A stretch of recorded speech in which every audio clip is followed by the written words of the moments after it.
and welcome back to Week 5 of New Musical Monday, a series hosted by Thornhill Theatre Space showcasing new and lesser-known musicals from around the world. This week, our episode showcases music from Paper Mache Theatre, and I had the amazing opportunity to sit down with their company members to discuss. Thank you guys so much for being here with us today. We got Sophie, Megan, and Ross. They're members of Paper Mache Theatre. Why don't you guys go ahead and give yourself a little bit of an introduction and what it is that you do within the company. Let's go ahead and start with Sophie. Hello, I'm Sophie. I think my role within the company is I'm doing a lot of lyric writing musically and then collaboration with Meg on the musical elements of the songs. And then also I run our social media pages and do our branding. Lovely. Great. Okay, Meg? I'm Meg. I'm mainly the musical director alongside Sophie, but more so, like she said, the instrumentation of it and how we kind of put the songs together. How's it going? My name's Ross. I'm a music producer, and that's what I tend to stick to here. And I just try and embellish the songs, essentially, is what I do. Yeah. Lovely. Thank you guys so much. Now, why don't you go ahead and just give us a little bit of an idea of how Paper Mache started? How'd you guys begin? So it started, we all go to university together, and we basically got assigned a project in our final year to create a company and create some work together. And we had to form that company out of one of the casts for our final show. Quite a few of us said we were interested in musical theater. We're in an acting program, so we don't get to do a lot of musical theater, but Meg and I and another girl, Olivia Yem, who's works with us in the company, we were really interested in flexing our musical theater muscles, so we sort of pushed for it, and some other people who were interested joined us, and then that's sort of how we got going. Yeah. That's really great. You know, I've talked to quite a few people throughout the UK that have started some amazing companies just from a group project in university, and then they keep going with it, and it's really great to see where they go with things.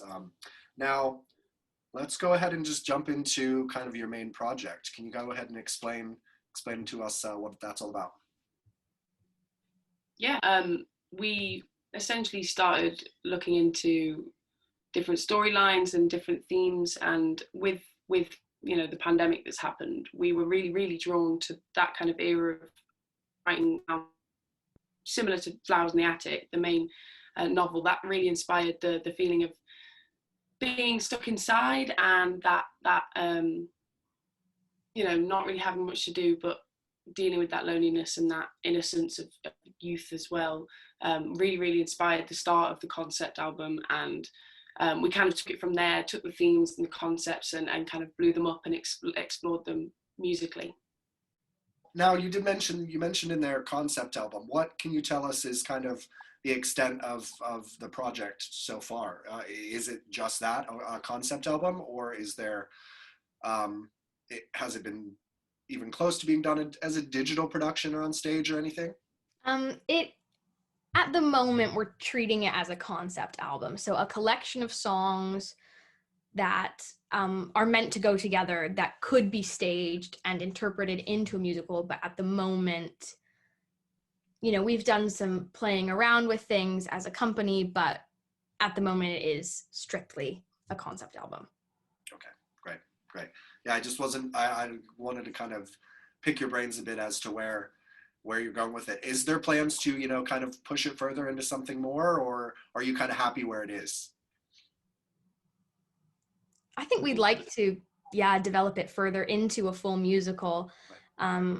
I know we'd like to, in the future, we did some recording of songs, which you'll hear soon, at home with our friends, which I'm sure we'll get into, but at the moment we're sort of talking about finishing it out as a full concept album that we're happy with, and then getting that recorded, right. And then trying to get some traction and get funding to make it a whole thing.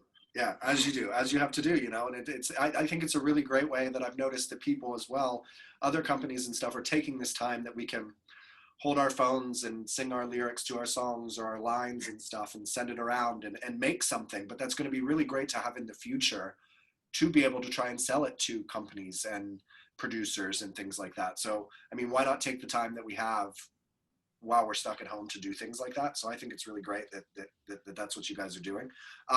So tell me, what inspired you to make this music?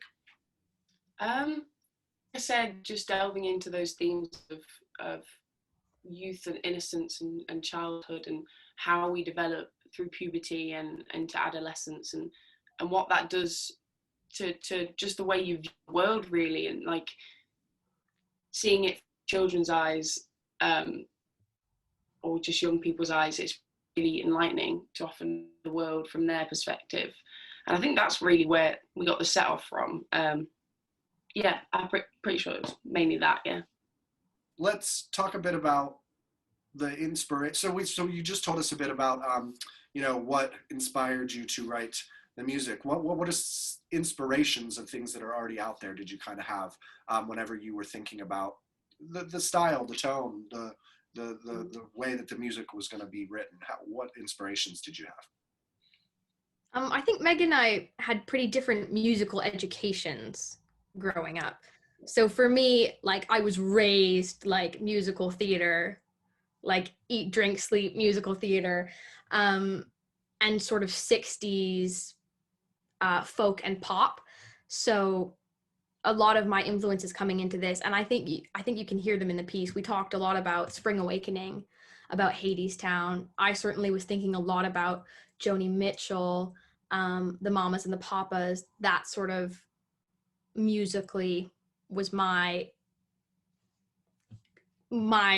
thought process. But I know, and Meg showed me a lot of really great more modern music that she brought Stuff into like, it, like the Civil Wars. So that kind of, I call it eerie folk, that very atmospheric music, and lyrically, driving the story and telling the story in the song as well. That was like a big inspo. So we've been talking about kind of your inspirations, the inspirations of other pieces. When you pull all of that together, how do you go about building the sound and the atmosphere for the music? Can you just let us know how you go about that? I think what's important with when you start trying to put a specific atmosphere in a song is understanding how far you're allowed to go with it initially. So it was nice to sort of be given parameters of like, we need it to be in, we need it all to sit in the same universe, the same place, but each song obviously having different meaning is, it gives challenge, and it gives you a lot of scope to sort of, because I'm much more musically inclined than I am anything else, like imagery wise. Yeah. I'm not very good at writing or whatever, but being able to have such not tunnel vision, but a solid idea of where to go makes it a lot easier to create imagery that you can relate to through every song, as opposed to each one making something completely different. And that loss of innocence really is, you demonstrated that so clearly, and it starts really bright and cheerful, and as you go through to Skin and Bones and all of that, it starts kind of deteriorating, and you showed that through the atmosphere of the music, which was there's a lot on guitar, vocals and percussion, obviously thinking about the limits that people stuck inside might have, or children who haven't explored instruments properly. Percussion is always, if you put a box in front of a young kid, they're going to start in it. Yeah. Or if you give them a guitar, they're not going to be spot on. So trying to sort of focus on detuning the guitars to accentuate that feeling, or put in syncopation on the drums to make it feel like it's not quite perfect. I think that's because we built on the idea of that these children inside would basically lean on music to help them get through whatever they're going through. So that's where the creation of live music, like playing drum, they were there and they'd sing. It was all to do with growing up and not being bored, basically. Well, it's been so nice to be able to sit down with you guys and chat about your project and how you guys came to be and everything.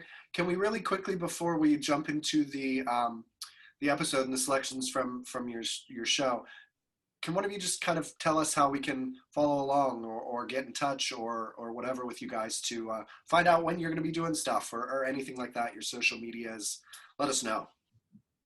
Yes, we are Paper Mache Theatre on Instagram and Mache_theatre on Twitter.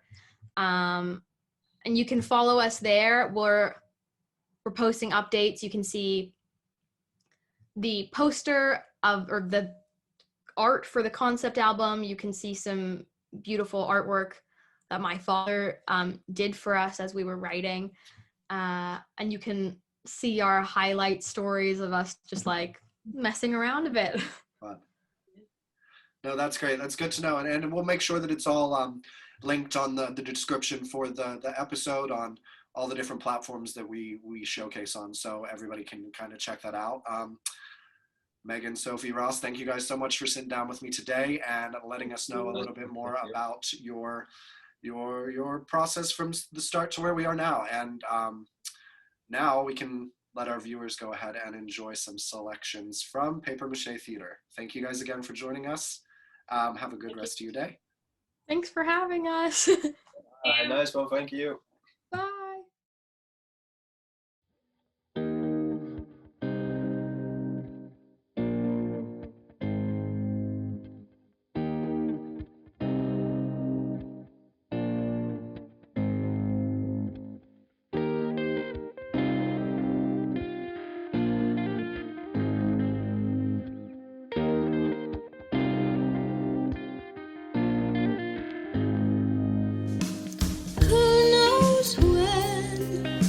See the sunlight. Who knows why I feel so old? Who knows how the season changes? All I know is what I'm told.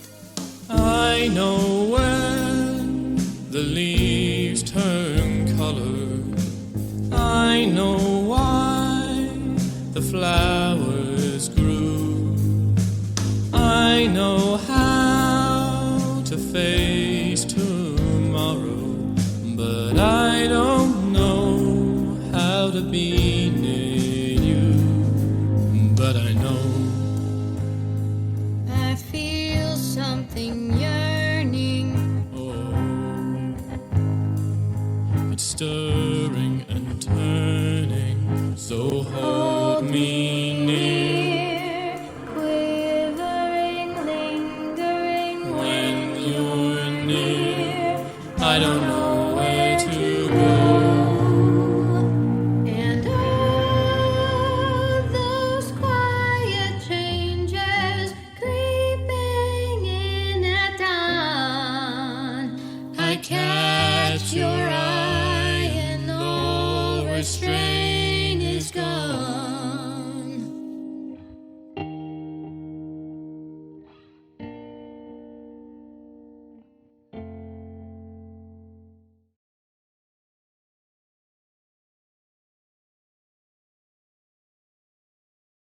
Trying hard to slow the endless rotting of my brain. Though the world forgot us, never knowing we were here. Oh, our mama left us, told us there was nothing to fear. But Carrie calls me mama, comes to me to dry her tears. And Corey don't remember the feel of Papa's beard. I'm not her child anymore. She's left us in the dust. She doesn't visit like she used to. She never even thinks of us. Each sunset as I look out across the barren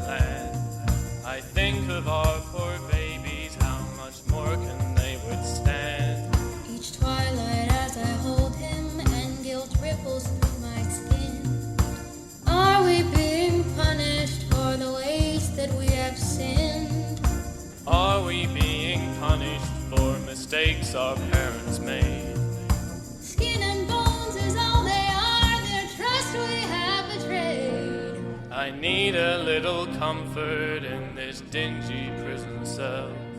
No matter how I try, I can't resist his haunting spell. Skin and bones, it's all they are. Oh God, what have we done? Skin and bones, that's all they are until they see the sun. Skin and bones, skin and bones, skin and bones, that's all they are. Maybe we should run.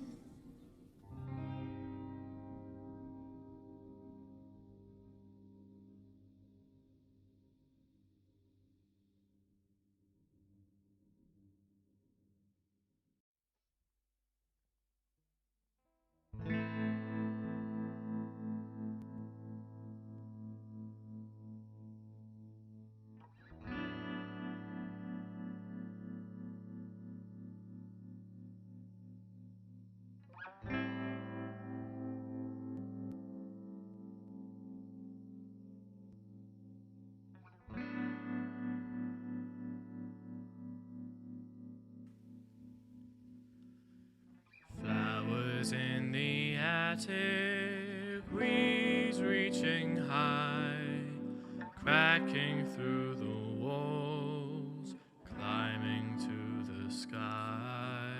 Flowers in the attic, roses in our sheets. Thorns that prick like bars, where the corners of our world meet. Our garden in the closet, hidden up the stairs, where we can make believe we feel the grass and the fresh air. Swinging from the rafters, Playing hide and seek till dawn. Anything to speed the endless night drags on and on.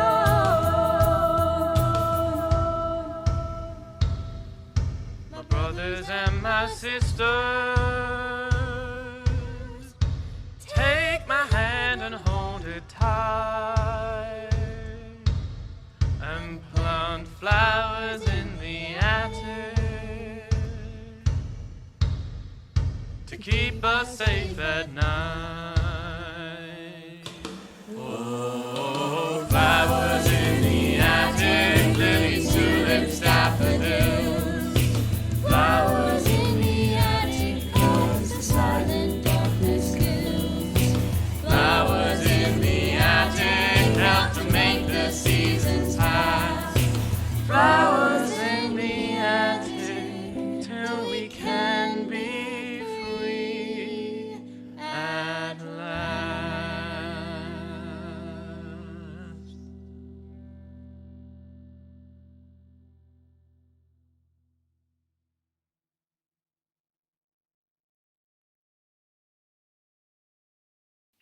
Thank you so much for joining us for our showcase of music from Paper Mache Theatre. Head on over to our Spotify to listen to the whole interview in podcast form.